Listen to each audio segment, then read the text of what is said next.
मेरा काम मनोरंजन करना है। किसी की भावना को अगर ठेस पहुंचती है उसके लिए मुझे माफ करना।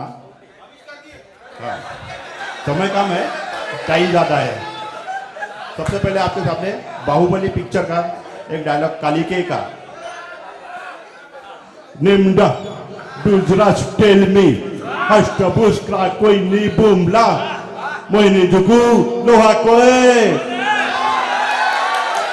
इसका मतलब मेरे को भी नहीं मालूम है। इसके बाद में मोदी जी का अंदाज। मेरे प्यारे भाइयों बहनों, मुझे पता चला है कि सोनम गुप्ता बेवफा है। पूरा देश मानता है कि सोनम गुप्ता बेवफा है। लेकिन ये क्या बात ऐसी कहनी चाहिए क्या? नोट पे लिखना चाहिए क्या? मित्रों, मैं आपसे पूछना चाहता हूं, क्या कभी अन्ना हजारे ने केजरीवाल को कहा क्या कि वो बेवफा है? क्या कभी आडवाणी जी ने ये कहा क्या कि मोदी बेवफा है?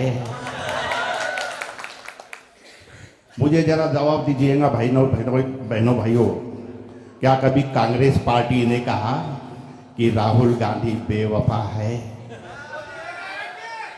तो भाइयों बहनों, सोनम गुप्ता के बेवफा हो जाने पर इतना कोहराम क्यों मचा हुआ है?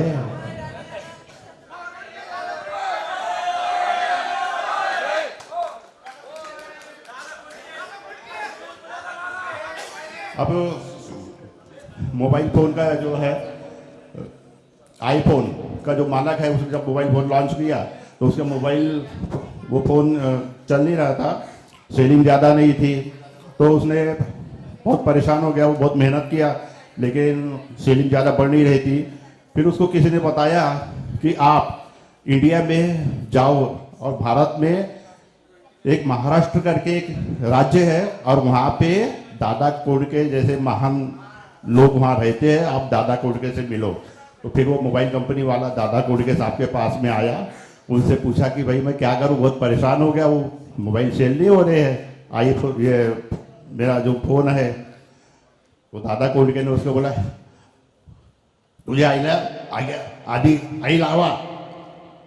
फिर उसने उसके आगे में आई लगाया और उसके बाद में आईफोन, आईपैड वो चालू हुआ और उसके बाद में उसकी सेलिंग बहुत बढ़ गई।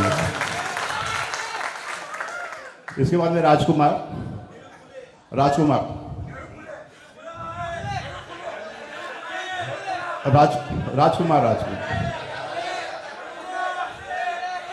आग से मांगते हो कि वो जलाती कैसे है, आंधी से मांगते हो कि वो उड़ाती कैसे है, और नदी से मांगते हो कि वो डुबोती कैसे है। महासिंह, शेर की खाल पहनकर आज तक कोई आदमी शेर नहीं बन सका, और बहुत ही जल्द हम तुम्हारी ये शेर की खाल उतरवा लेंगे। याद रहे महासिंह, इस मुल्क पर जहाँ बादशाहों ने हुकूमत की है, वहाँ गुलामों ने भी की है। जहाँ बहादुरों ने की है, वहाँ फगड़ों ने भी की है। जहाँ शरीफों ने की है, वहाँ चोर और लुटेरों ने भी की है। शायद तुम अंजाम पढ़ना भूल गए हो, लेकिन ये याद रहे कि इंसाफ के जिन सौदागरों के भरम पर तुम फर्ज का सौदा कर रहे हो, उनकी गर्दनें भी हमारे हाथों से दूर नहीं। अब तुम जा सकते हो।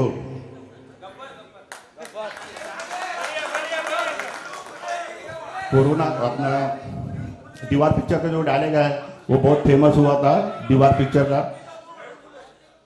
आज मेरे पास प्रॉपर्टी है बैंक बैलेंस है वाला। तो ये दीवार पिक्चर अगर कोरोना पीरियड में आई होती तो कोरोना पीरियड के ऊपर में वो जो डायलॉग है वो कैसा होता। कोरोना पीरियड मालूम है कि सब क्वारंटाइन थे, बाहर निकलना मना था। तो शशि कपूर, अमिताभ बच्चन, भाई ये उन लोगों की लिस्ट है जिन्होंने लॉकडाउन तोड़ा है। उसमें एक नाम तुम्हारा भी है भाई, तुम इस कागज़ पर साइन कर दो। और अपना गुनाह कबूल कर लो। रवि, तुम जानते हो ये कोरोना चाइना से शुरू हुआ और पूरी दुनिया में फैल गया, साथ ही ये भारत में भी आ गया। हम दोनों भाई एक ही रूम में क्वारंटाइन हुए थे, कैसे बेड न होने का बहाना करके हमारी माँ को अस्पताल से धक्के देकर बाहर निकाल दिया था। भाई तुम साइन कर रहे हो या नहीं? हाँ मैं साइन करूँगा, जरूर करूँगा, लेकिन मैं अकेले साइन नहीं करूँगा, मैं पहले साइन नहीं करूँगा। जाओ पहले उस आदमी का साइन लाओ जिसने लॉकडाउन तोड़ा, जाओ पहले उस आदमी का साइन लाओ जो पुलिस के 3 लठ खाने के बाद भी दोबारा लॉकडाउन तोड़ने के लिए बाहर आया। जाओ पहले उस आदमी का साइन लाओ जिसने मेरी माँ को अस्पताल से धक्के देकर बाहर निकाल दिया, बेड नहीं है ये बोलकर। जाओ पहले उस आदमी का साइन लेकर आओ जिसने मेरे हाथ पर क्वारंटाइन लिख दिया। उसके बाद मेरे भाई तुम जो जहाँ गए हुए वहां मैं साइन कर दूंगा।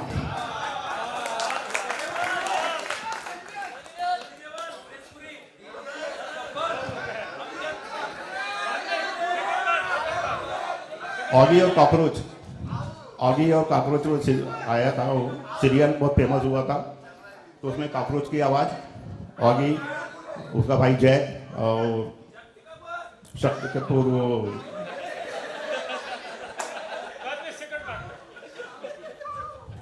ये पिज्जा मैं खाऊंगा रे पापा। अरे लंबू ये पिज्जा मेरे लिए है, ये मैं खाऊंगा। ए भाई ये पिज्जा मेरे लिए है, मैं खाऊंगा। भैया देखो मेरा पिज्जा कोई ये कॉकरोच लेकर चले गए हैं, पता नहीं